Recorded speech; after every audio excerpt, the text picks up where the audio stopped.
I'm here to tell you about our experiences here at the Genome Sciences Center with FFPE Samples.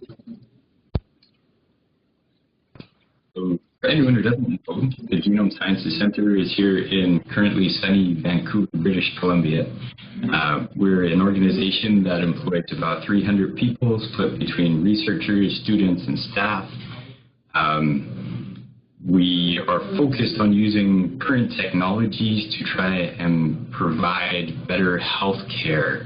And we can do that through finding interesting research results. We can contribute to the research community, but we also, because we're part of the BC Cancer Agency, can use the technologies that we have access to sometimes directly influence things going on in the clinic. My role here at the Genome Sciences Center is as a process development coordinator, and that is a mouthful that basically means I sit here, and when we're trying things in the lab, we have a lab that employs a large number of people with lots of great instrumentation, but we need to qualify and report and make sure that when we're testing new processes or new instruments that we're getting the best results we can.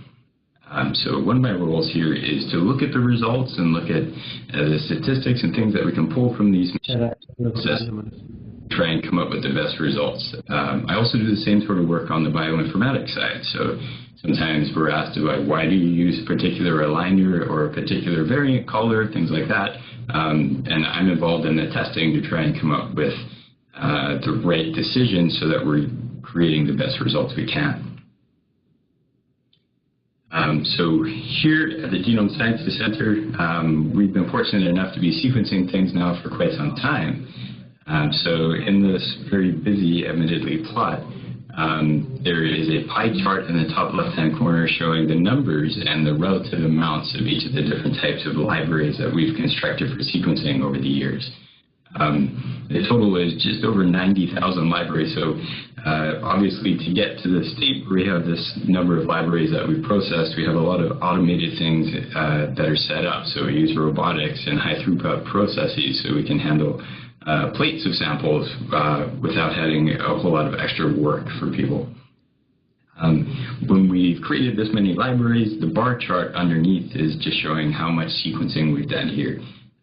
So I guess sometime in the next coming months, if you just look at the y-axis on the right-hand side, we should pass 2 petabytes of sequence generated since the Genome Sciences Center was founded. So all this is just to show we have certainly processed a lot of samples here. I'll just move on to the next slide. So here, I'm highlighting the numbers of FFPE samples that we've had come through our pipeline. So a lot of these are handled in, again, high throughput fashions with robotics and ways that we can process large numbers without having to pull in a whole lot of effort. You can see we've done 700 genomes, 900 RNA-seq. We've done lots of microRNA, and we've also done lots of amplicon and exome capture and things like that. So in total, we've had the privilege of accessing just over 6,500 FFPE libraries here. So in the process of going through this, of course, there's lots of optimizations. We're trying to improve things, so we're finding new things that we can do in the lab and new things that we can do in bioinformatics. And I'll be walking through over the next 30 minutes or so some of the things that maybe discoveries that we found and some results that we discovered, and then in some cases some ways that techniques that we use to work around the problems we have with FFPE. But before we get there, just want to make sure so we're all on the exact same page. I want to explain what FFPE is. So disclaimer here, my background is more on the computational side, so if there's people listening who have a wonderful background in microbiology, please bear with me. So FFPE, from my perspective at least, it means we're accessing cells or tissues from samples. I just have a human drawn on the left-hand side. It doesn't have to be human tissue. It's put into formalin. There's all kinds of reasons why this is really good for the clinic. So when it goes into formalin, and then it's put into wax. So that's the PE part of FFPE. It's put into paraffin-embedded. Okay, so why do we do this at all? The first step is they want to slow down after we extract cells and tissues. We don't want them to start dying off and killing themselves and starting the processes that will destroy things within the cells. So formalin pauses and slows down a lot of those processes. It also keeps the cells and organelles and things, the structure can remain the same. So if you're doing histological studies like staining and things, you can actually look on the slide and see things remaining, I guess, in an organization that you can interpret to get meaning from. The paraffin serves a number of different purposes. One of them, of course, is just helps you store things. So if you want to stick it in a piece of wax and then you have a drawer or a box where you keep all these things, hopefully wonderfully labeled. But it also allows, for the histological studies, it allows you to cut very, very thin slices, which you can't naturally cut from chunks of tissue. So all this is just the FFPE process, and taking samples and putting them into FFPE has been happening for a long time now. There's great reasons why this works really, really well in the clinic. I guess the other thing I want to mention there is about the clinic is, from our perspective, where we're trying to, more often than not, we're talking about sequencing nucleic acids, which I'll get to in a sec. We want to be able to interpret the sequencing information to make it the most useful, and if we're going to publish the results or use them in the clinic, we want to be able to interpret as much as we can to generate useful results. FFPE samples often have really, really well-developed clinical information, which in a lot of cases is more well-developed than what we get for research samples. For example, FFPE samples can represent the primary sample for a disease. We may have multiple different samples related from the same individual. We have a primary, maybe a metastatic sample or a second metastatic sample, and then there'll be all the clinical collected information associated with each of those. Sometimes research samples, you get the nice fresh frozen tissue, but you don't have the clinical history to go along with it. So when we're trying to access the nucleic acids from FFPE samples, I think a lot of this might be known. I guess to some people this might be new, but the DNA and RNA can be degraded. So I'll walk through the image I have at the bottom of the slide in a second, but basically this means you may have started at one point when the cells were alive with continuous chromosomes, large pieces of DNA, and smaller but still relatively large pieces of RNA. When you go through the FFPE process, these things can get chopped up and broken down into smaller pieces. Another thing that can happen commonly is you get artificial base substitutions. Another way to describe this would be false positive SNV calls. So one of the few points I really want to get across while walking through my slides today is that FFPE samples experience a higher level of variability in terms of quality than you might get from your cohort of fresh frozen samples. And in this gel I have on the bottom of the slide, there's a number of lanes here. So this is a QC gel where we just extract the DNA, load it in each of the lanes for different samples. We want to run it. Ideally, we see here, like we see in lanes 3 through 6 and lane 8, you just get one very large distinct band at the high size range. And this will tell you that a lot of the DNA, or the majority of the DNA in your sample, is in a high molecular weight fragment, so you're getting perhaps entire chromosomes of DNA all intact. So this is perfect, great for doing NGS studies. The other lanes, say lanes 7, 9, and 10, these are demonstrating two things. One is that these are FFPE samples, so you can see that the DNA is more degraded, and that's that the size distribution that we're observing is much smaller and much broader than we see for fresh frozen samples. The other thing that I want to point out here is that although the fresh frozen samples, the high quality ones, all look very similar to each other, the FFPE samples experience higher variability in the sense that some, like lane 10, for example, has larger intact pieces of DNA than lane 7 and 9. Another thing to look at here is way over on lane 2. This one is also an FFPE sample.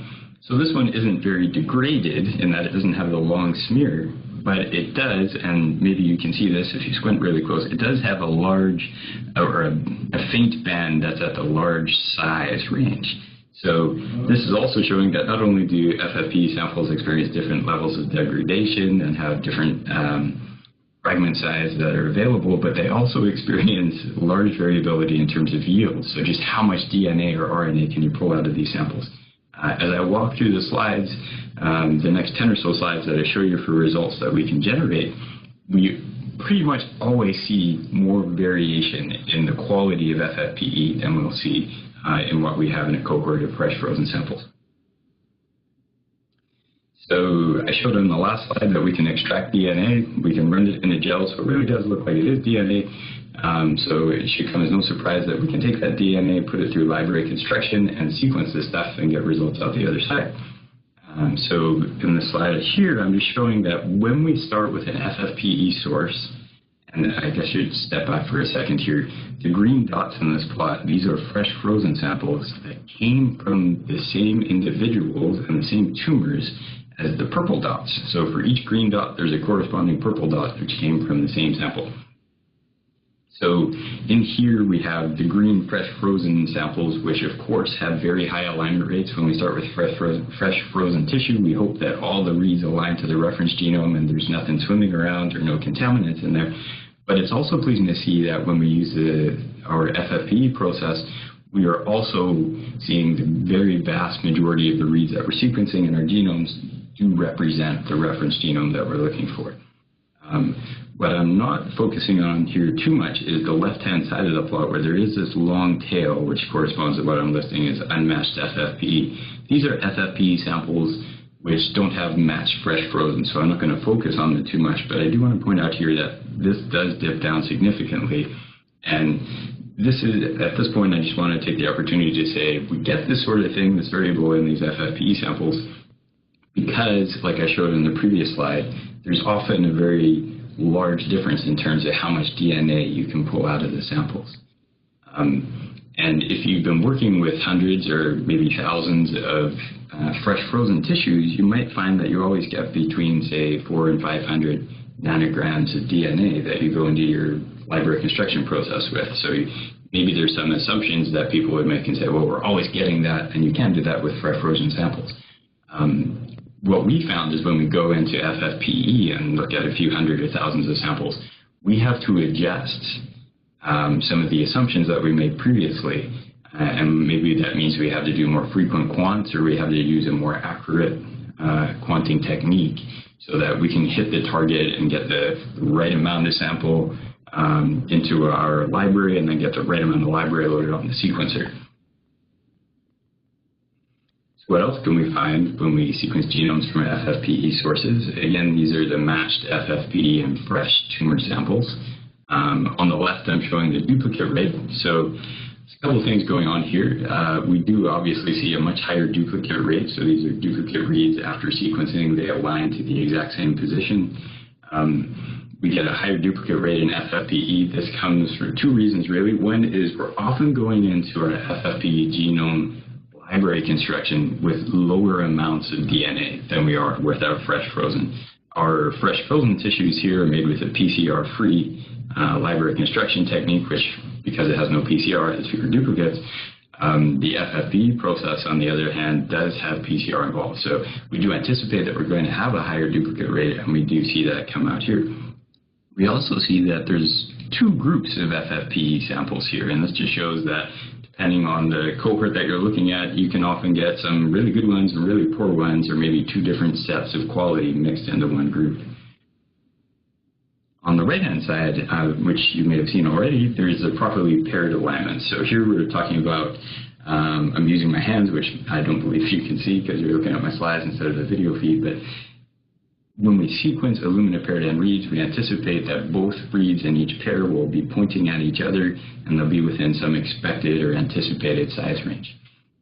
When we don't see that, it reduces the percent properly paired. And this plot is basically showing, as we expect, the FFPE samples tend to contain a lot more chimeric fragments.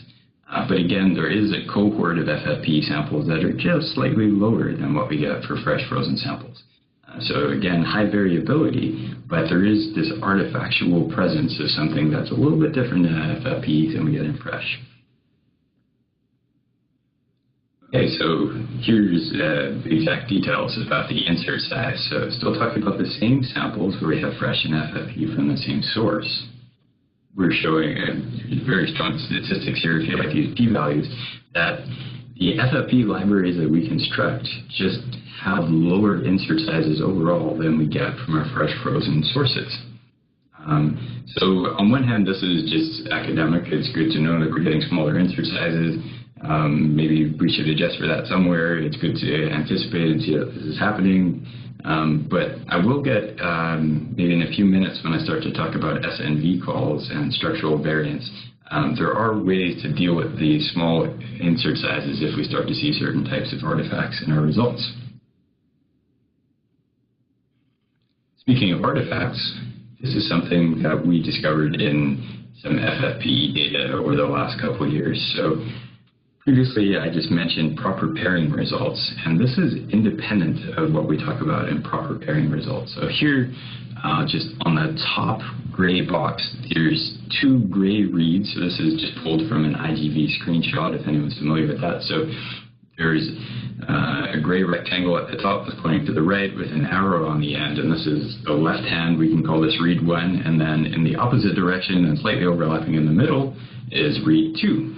What I want to draw your attention to is the bright colored stripes that are on the end of that read, and how there is a aquamarine bluish part of the read aligned on the opposite strand. So what this has happened here is the end of what I called read 2, or actually the beginning of what I called read 2, is broken off and then aligned on the opposite strand in the same neighborhood as the rest of the construct. What I have right below that is just another example of this sort of thing. So we have reads that are sequenced, and then the end of the read, and here there's two reads that overlap very significantly, so we actually sequenced this part that broke off with both of the reads in the fragment. So the main part of the reads align when they get the proper orientation pointing at each other, but then the end of this fragment has somehow separated off, and, or not necessarily this fragment, but there's something in the neighborhood that's causing us to detect reads that align in the opposite direction. So this is something that we've noticed in libraries and that we've been able to improve with newer techniques that we're using now in the lab. But I just want to point this out as something that you may see these sort of artifacts if you're looking at FFPE alignments. So I have a plot at the bottom, again, showing how this sort of stuff is definitely much more prevalent in FFPE libraries. Also, again, that there's almost two groups of FFPE samples, so some that experience this artifact at a much higher rate than the others. Here I'm showing a GC bias plot. So for anyone who isn't familiar, this is where we take the reads from a genome library, and we're able to, of course, we align them to the reference genome, and then we can look for regions of the reference genome that were over or underrepresented. So ideal for this particular plot is you'll see the number 1 on the y-axis. An ideal library would just have a line go horizontal all the way through the plot from the number 1 on the y-axis. So the green lines, or green squiggles I should call them, these are closer to y equals 1. These are our PCR-free libraries. They do have some ringing on the ends, but this is actually a very tiny fraction of the genome that's at extremely high or extremely low GC content. Would like to draw your attention to the purple lines, where here we can see that close to the middle of the plot, so around the GC percent and 30 to 40%, we do see the lines start to dip down. That means that when we're getting low GC content, or even for that matter, really high GC content, and I think this is anticipated because we're introducing PCR into the process, but we will not anticipate capturing the entire genome in the same way we can from fresh frozen samples. So here we know that because we're introducing PCR and the process that we're using, and like the other things I'm talking about, we are working on improving these things in our lab. But the data that we're looking at here, there are pieces of the genome that have really rich high GC percentage or really GC depleted regions that have very, very little coverage. So those coverage results can feed into things like copy number results.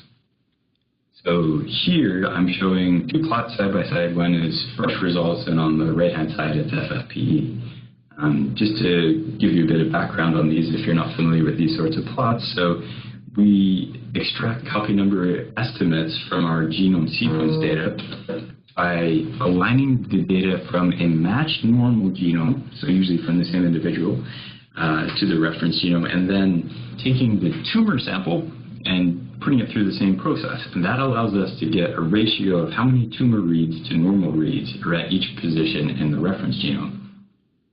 When we find regions that are consistently higher in the tumor or lower in the tumor, then we start to identify those as copy number gain or loss regions. In the figures that I'm showing here, copy number neutral is represented by a blue dot. Copy number gain, which there are some very tiny ones on the right-hand side, are in red, and then copy number loss, which are low on the y-axis and represented with green. So what I'm showing here is super common representation of results we get from FFPE. So fresh on the left, we have a tumor compared to the normal. We see this nice smooth distribution. There is a copy number loss on the end of the chromosome, and this is real and been verified independently. The FFPE result I'm showing here is from the same individual, same tumor, which is split into fresh and FFPE. So we take the FFPE genome, compare it to the normal, and then we see that there's quite a lot more noise in the FFPE result. The noise looks, just to describe it, I'm sure you can see it, but we're getting these very narrow copy number losses and gains. So this is the kind of thing where we're dealing with FFPE samples. Some of them actually look fantastic and are equally high quality to fresh frozen results, but some FFPE samples are really poor, and we have to do some adjustments to try and figure out how to improve the copy number results. This is more or less what I would consider an open question. I'm going to walk through a couple of, not really solutions, but improvements that we've been able to introduce to copy number analysis. But there are still papers coming out and techniques being developed to try and squeeze the best results we can out of FFPE data. So here I'm showing something we went through a few years ago. So one of the questions we got was, are there parts of the genome which correlate well with where the copy number noise instantiates itself? So we took lots of features from the UCSC browser. I forget the full list now. Here I'm just showing what we pulled down from Repeat Masker. And then the plot I have on the top left-hand corner, the y-axis is the number of segments. So this is how many chunks we brought, or we chopped up the copy number result for a sample into. This is sort of the measure of how many times do we call a region, or how many different losses and gains and neutral different segments of the genome do we have. Unless there's something really unusual, the right answer on the y-axis is usually down in the hundreds. When you start to see 4,000 and 5,000 different copy number segments, it's very likely that you just have noise and false positive things going on in your data. So what we did was we took all these different repeat masker features that we could get the coordinates for and start to pull these out of the regions that we're considering in the reference genome. And what we tried to find, and what I'm showing in this plot, on the y-axis, we were able to reduce the number of segments that we were calling. So this is getting us closer to the right answer, or reducing our false positives. And then the x-axis is really how much of the genome are we throwing out. So we want to get in the bottom left-hand corner of this plot, which is the dark purple circle representing low mappability, which intersect with repeats. So if we use that data, and we start on the bottom left-hand plot here, we have what I call original FFPE. So this is a very noisy sample that was processed. And then we take those results, go back to the beginning, and start to mask out parts of our genome that would be represented where the repeats overlap with low mappability tracks. And we're able to improve the copy number results significantly. We did show, when we went through these exercises, that we could improve a lot of different FFPE samples, different diseases, FFPE samples from different places. But we also found that there's a large number of FFPE samples we process that can't be improved by this sort of technique. So it's a sort of, maybe an example of a technique that might work some of the time.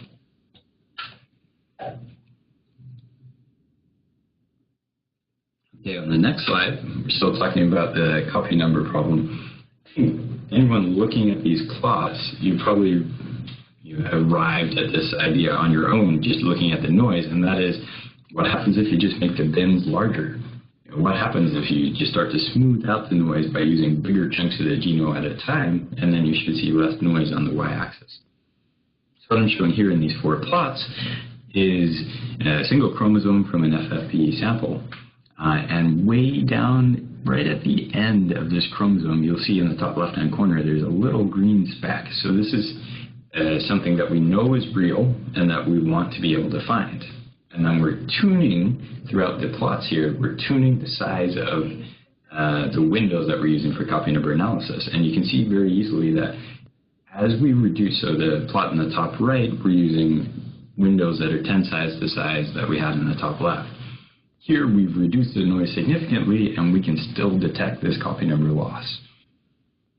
The bottom left hand, we've increased the smoothing or made our windows bigger again, but here, although we've reduced the noise even further, we've lost the able to detect this really small copy number deletion. So using this sort of approach, you can, especially if you have some ground truth or a few samples where you know what you should find, you can tune the size, like the trade-off of the amount of smoothing that you're doing with maintaining the sensitivity to the calls. But it really, really helps in this sort of scenario if you have one or two samples to use to do your training.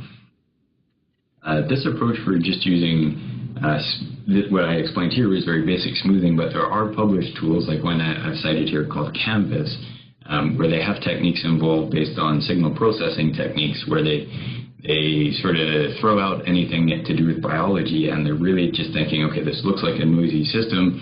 How do we reduce the noise in the system to be able to capture the most trustworthy copy number results? So there are other papers coming out these days. This is still what I would consider an open problem, and there's certainly area for improvement. Okay, so that's the end of copy number for now. Here we're talking about variant calling. So I don't want to get into the details about how variant calling works.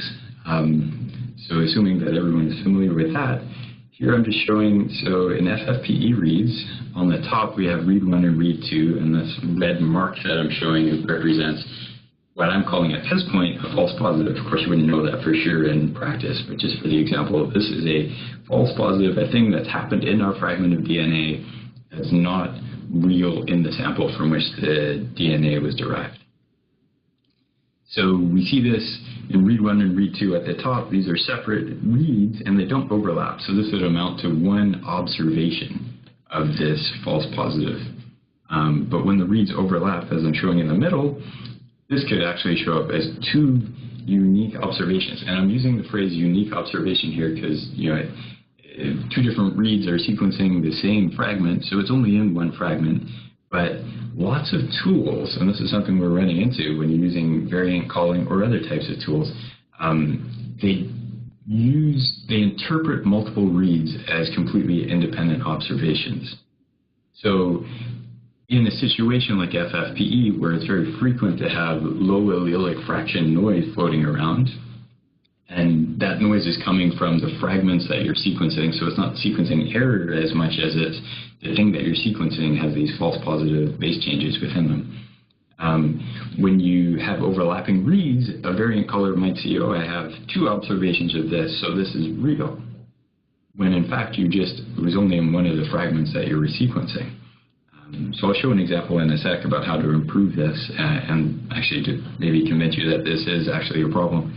And at the bottom I've showed, so when you have really small insert sizes, so lower than your read length, you can get two observations of your variant or your false positive variant, but you're also at the end going to start to see lots of adapter sequence. So you're going to read through the fragment you started with and then basically read the reagents that are used to create your sequencing result. Those don't usually cause problems for variant calling because an aligner should be able to say, okay, this part of your read aligns and we can use it, and these ends, we don't want to employ these because we know they don't match the reference anyway. But these things can cause problems for things like structural variant callers where you're doing assembly. So you can imagine almost every read, if you have really small insert size library, almost every read is going to have some adapter sequence on the end. So you can imagine a de novo assembly is going to bring all of your reads together. So this is it's easy to get around by using a tool that trims the adapter off your reads, and sometimes that's more important in the FFPE scenario than it is in other types. So here's a result based on clip overlap. So this is part of the BAM util suite.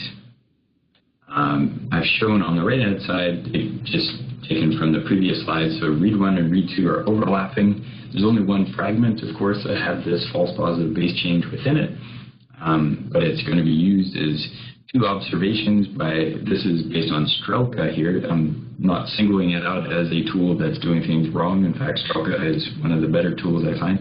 But in this particular scenario, in FFPE, where you have overlapping fragments, it can get a lot of false positives. So one way to get around this, of course, is to use a tool like clip overlap, where you can merge overlapping reads. So it can basically take 2 reads that overlap and then connect them out. So you don't count this overlapping piece twice. And by doing that, here on the left-hand side, we're showing the y-axis is the number of somatic mutations that were identified in some FFPE samples by Strelka. Obviously, if we're finding millions of somatic mutations, there's likely a large fraction of false positives in here.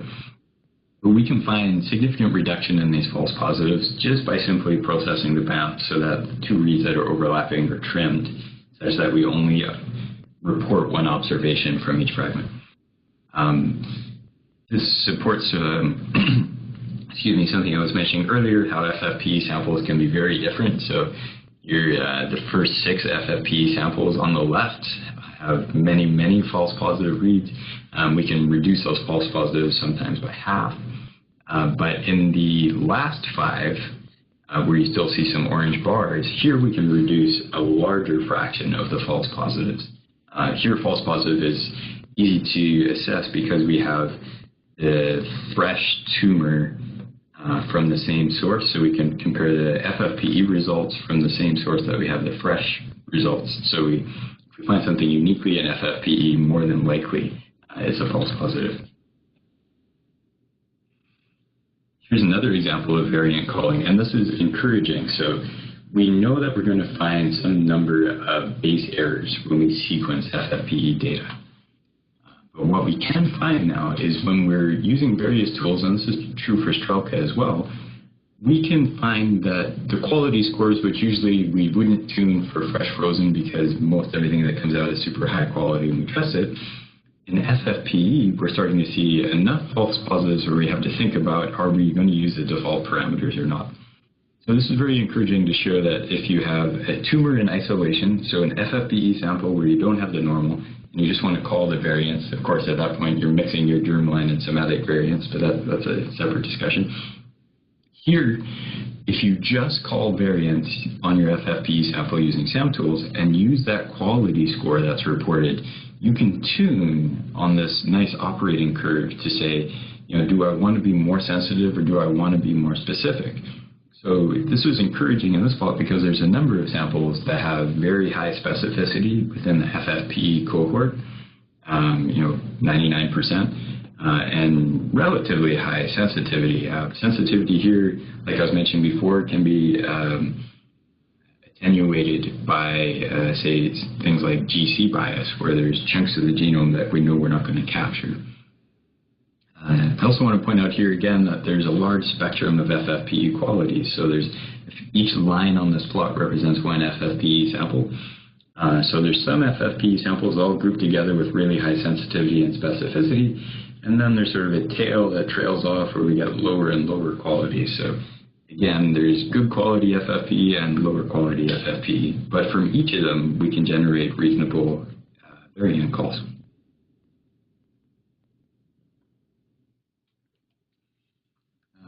So here I'm just going to switch and touch very quickly on what we can get for RNA libraries and sequencing, and then right before the end I'm going to have a little bit on FFPE microRNA results that we generated. Okay, so I'm just going to put it out so we can definitely sequence RNA from FFPE samples. Just like in genomes, we often have lower starting amounts of RNA than we would from fresh frozen samples. And again, FFPE RNA is often more degraded than fresh frozen. So the standard, and what most people, or maybe not most, but what many people are using for fresh frozen RNA sequencing is a Polya selection technique. In the top of this slide 19, I've just depicted 4, I'm going to call them transcripts, I guess, that have Polya A tails on them. So if we're using a Polya A selection technique in our intact RNA, we'll get this read depth plot where we show we get pretty even coverage across each of the exons. And this is because we're pulling down the Polya A tail, but we're also getting the whole gene comes down with it. So it's easy to access all the RNA for a transcript. In the bottom, I'm showing degraded RNA, I just have those red slices to show these are places where it would break up. So if we use a Polya A selection technique here, we're really just pulling down the Polya A tail and then whatever piece of the RNA signal is attached to it. So I've shown just above that, there's a depth plot showing, exon 3 has really high coverage at the 3' end, but exon 1 and 2 have very low coverage. So if you're interested in sequencing RNA from FFPE that has any chance of being degraded, it's definitely a much better approach to use something like a ribodepletion technique than a Polya A selection technique. So here I've just listed some of the differences that we see between these two approaches. Polya A selection generally gives you the super high quality messenger RNA, really high exon-intron ratio, really usable data, like really clean. If you look at IGV, you just see you're really capturing the stuff that's expressed. In ribodepletion, again, you're going to capture all those really highly expressed messenger RNAs, but you're also going to get non-coding RNAs, like your link RNAs and things are going to start showing up, which is actually really great for a lot of different studies. That's something they're interested in, which you wouldn't get from your Polya A sample. You also get increased read diversity, but you will find, especially in FFPE RNA, you will see a whole lot more sequence showing up in your intronic regions. So in the Polya A selection, although it doesn't work well in FFPE, you will see a really high exon-intron ratio. When we apply ribodepletion to FFPE, oftentimes you see equal amounts of exon and intron sequence.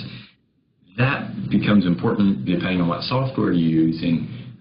If it counts the regions that are annotated as introns, it's just important to understand how your expression pipeline is working. So most pipelines will only consider the exons, and then maybe there's questions about should we start to count the reads that show up in the introns, maybe not.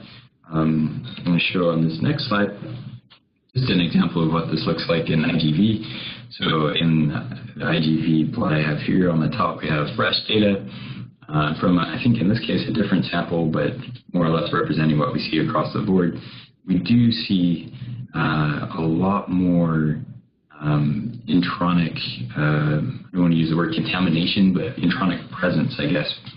So this is super common. If you start to look at ribodepleted FFPE libraries, you'll find this everywhere. This does not interfere with things that you want to, like variant calling will still work the same. The structural variants tend to actually work really well with FFPE RNA. You still have more false positives in your FFPE than your fresh, but there aren't specific problems that are introduced by seeing more RNA content. On the right, I'm just showing that without doing anything special, in a project where we have FFPE RNA created via ribodepletion library construction, and we have fresh frozen RNA, again, ribodepletion here. If we're comparing Polya A to ribodepletion, then we start to see much bigger differences. But if we just take those from the same samples, FFPE and fresh ribodepletion protocols, without doing anything special, we do see very high correlation. So without affecting or doing any sort of statistical analysis to correct for features based on FFPE bias or whatever, we can just pull out the expression results from all of our samples, and it's pretty easy to identify where each one comes from and how the pairs match up. There are projects, of course, where you may end up with only FFPE samples, or you may end up with only fresh samples. Each of those, it can be very easy to interpret your data. When you end up with difficulties, however, is when you have a mixture of fresh and FFPE, because the expression profiles do have some amount of difference, and you will start to see batch effects which separate your fresh and FFPE samples. There are techniques which I'm not getting into here, but you can read about principal component analysis or other things like that, which can pull together and you can find these batch effects and subtract them out. I think the one thing to watch out for here is if you do have a project with straddles, fresh, and FFPE samples, The ideal scenario, of course, is you have fresh and FFPE for both, but that's very rare. The next ideal scenario is you have a whole lot of fresh and then a whole lot of FFPE samples. So you're able to build up the statistics to figure out what's the difference and what's causing the differences between fresh and FFPE. What you don't want to end up with is 50 FFPE samples and 1 or 2 fresh samples, or 50 fresh samples and 1 or 2 FFPE samples, because then it's very hard to estimate the variance caused by the FFPE process. And almost certainly those few samples will end up sticking out no matter what sort of analysis you do. I guess very quickly now, I see we're getting a little bit low on time. I just want to show you some results we have from FFPE microRNA sequencing. So just like all the other things I've talked about, we can definitely start with FFPE sources, create libraries and sequence them and get interpretable results. And again, just like the other things I've talked about so far, we see differences between fresh and FFPE. So on the left, I'm showing that when we sequence some number of reads, we always find a lower fraction of the reads that are sequenced aligned to annotated microRNAs. This is easy to get around because we would just recommend, or for the projects we do internally, that we sequence higher depth for FFPE microRNA samples. We also see, like I'm showing on the right, that for the same number of microRNA-aligned reads, we tend to find higher diversity in FFPE samples. So some of this is, we're seeing the same microRNAs that would be expressed with fresh, but then we see a few extra microRNAs that are sort of added to the mix when a sample comes through the FFPE process. So this is showing we definitely would, like we have with messenger RNA, would have some batch effects if we're mixing these two together. But again, I just want to show, if we do nothing but just find correlations between fresh and FFPE samples, we often find the majority of fresh and FFPE samples will cluster together in de novo clustering or get very high correlation values between fresh and FFPE, like I'm showing here. So there's some dark red on the diagonal of this plot. There's certainly a few outlier samples, which is common when we're working with FFPE, but in general, without doing anything special, we can show that there is pretty consistent measurements between the fresh and FFPE samples. This is my last slide on results that we have, but I think, like, if there's people out there working, if you're at OICR or if you're at McGill or wherever, you're probably just like us. We're like, how can we get better results from our FFPE samples? We know we can use them, we can find good research results, but there's still that last little bit. There's certainly things we can figure out to get even higher quality results. So I want to show here some of the more recent improvements that we've been able to introduce into our pipeline. So due to some recent improvements by the guys in the lab, we've been able to reduce these 2-strand artifacts by almost 90%. So this was very encouraging, just to pretty much get rid of these sorts of things. In the bottom left, I'm showing your IGV plot. It's not very easy to see, but all I want to draw your attention to is the bottom 2 tracks here. So the second from the bottom track has lots of blue and green improperly paired reads, and if you can just squint a little bit and see the high variance in terms of coverage depth. This was an original FFPE library that we created maybe a year or 16 months ago.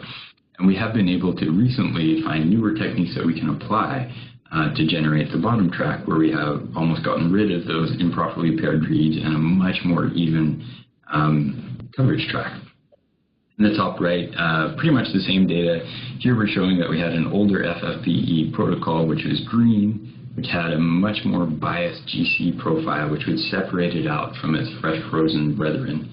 But in our newer protocol using FFPE, which showed in orange, it matches. It's still not exactly the same as fresh frozen, but it's getting very close. And on the bottom right, here we're showing some somatic variant calls. So it's one of these great scenarios where we have fresh tumor from the same place we have an FFPE tumor. And the third circle here is our using the same FFPE source, we're able to make a newer library. So there is massive numbers of false positives. If you show things in the green circle that are unique to the green circle, there is over 5 million unique somatic variants in FFPE. So for sure here there's lots of false positives. This was done, of course, before applying clip overlap, so this number would be down to 1 or 2 million if we did that. But just by changing some things in the lab, we're able to reduce the false positives down to 130,000. So you'd look at that if you weren't familiar with FFPE and say, well, that's still a massive number of false positives.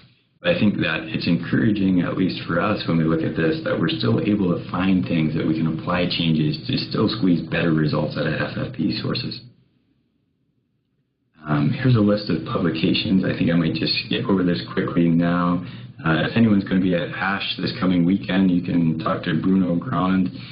He's the second publication on this list. He'll be presenting some results on his Burkitt's lymphoma data, and it does include some FFPE data. And then just my last slide now, this is my summary. So I just wanted to say, as you've seen in the other slides, so there's definitely a lot of variability in FFPE samples. There's still a lot of unknowns and things to figure out there.